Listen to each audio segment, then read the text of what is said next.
For 4,500 years, they have stood defiant against the sands of time.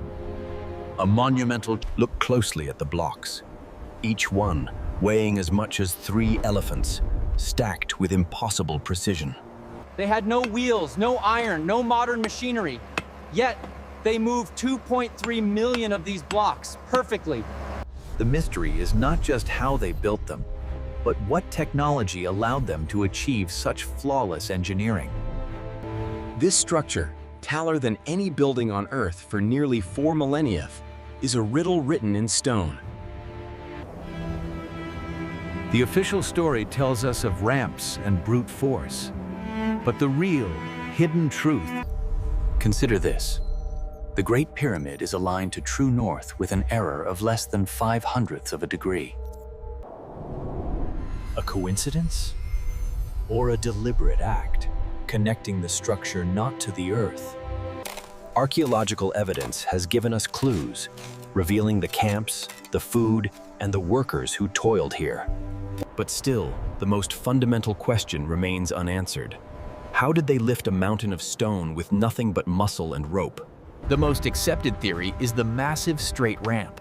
But for the Great Pyramid, this ramp would have been larger than the pyramid itself. The required slope, the friction, the sheer number of men needed to pull each 2.5-ton block. It defies practical logic. Yet, in 2018, archaeologists found compelling evidence: an elaborate ramp system at an alabaster quarry. This discovery sparked a radical idea: the internal ramp.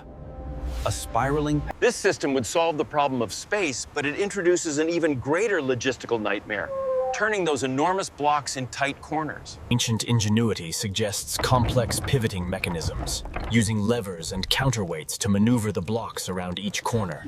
Regardless of the ramp, the fit is astonishing. The joints are so precise, a razor blade cannot be inserted between the blocks. Even the gypsum plaster they used wasn't for binding. It may have served as a temporary lubricant to slide the blocks into their flawless final position. The pyramid we see today is stripped bare. Originally, it was encased in polished white. This massive engineering feat required more than just labor. It required meticulous planning, The materials traveled hundreds of miles. The dense granite for the internal chambers came all the way from Aswan. They harnessed the power of the Nile, floating the colossal stones on barges during the annual inundation when water levels were highest. Recent discoveries of an ancient harbor basin confirm that the stones were delivered right to the doorstep of the construction site. A simple trick, lost to time, wetting the sand in front of the sleds. This one innovation reduced the required manpower by half. The records show teamwork was key. Highly organized crews working in unison, motivated by loyalty, not slavery. This was not merely a construction site. It was a highly sophisticated industrial project, a logistics marvel. Their simple copper tools were augmented by abrasive quartz sand, allowing them to cut and shape even the hardest granite. The foundation stones were meticulously leveled. A perfect flat base was non-negotiable for a structure this size. The internal architecture, like the corbelled ceiling of the Grand Gallery, shows advanced knowledge of load distribution and stress. Every step, every lift, every angle was calculated and executed perfectly. The core stones are often roughly hewn. The perfection was reserved for the skin and the foundational points. The relieving chambers above the king's chamber are a testament to their civil engineering genius. Modern science, using Muon Tomography, is still discovering hidden voids and shafts, proving there are chambers we haven't found. The discovery of the Grand Void, a massive, mysterious, empty space, proves the ancient Egyptians. Were these shafts merely for the pharaoh's soul to ascend? Or were they? The cornerstones are curved and set in sockets. This protected the structure from thermal expansion and earth tremors. For some, the precision hints at a shared, lost global knowledge. The king's chamber is stark, unadorned. Why is the Great... For every accepted answer, a dozen controversial theories are raised.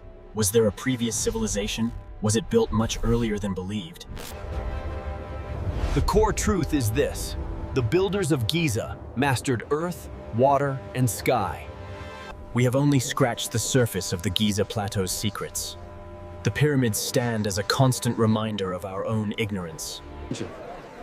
The greatest question is not how they built it, but why we stopped believing that humans 4,500 years ago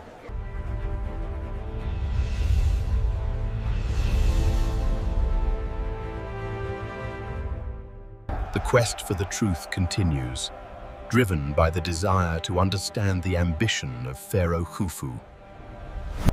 But to truly understand the pyramids, we must look away from the kings and towards the people who made it possible.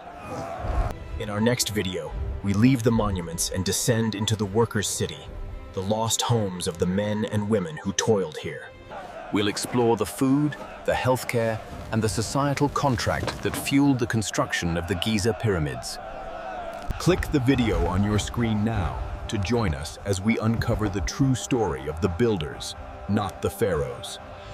If you enjoyed this deep dive, please like, subscribe, and hit the notification bell for more episodes of Ancient Megastructures.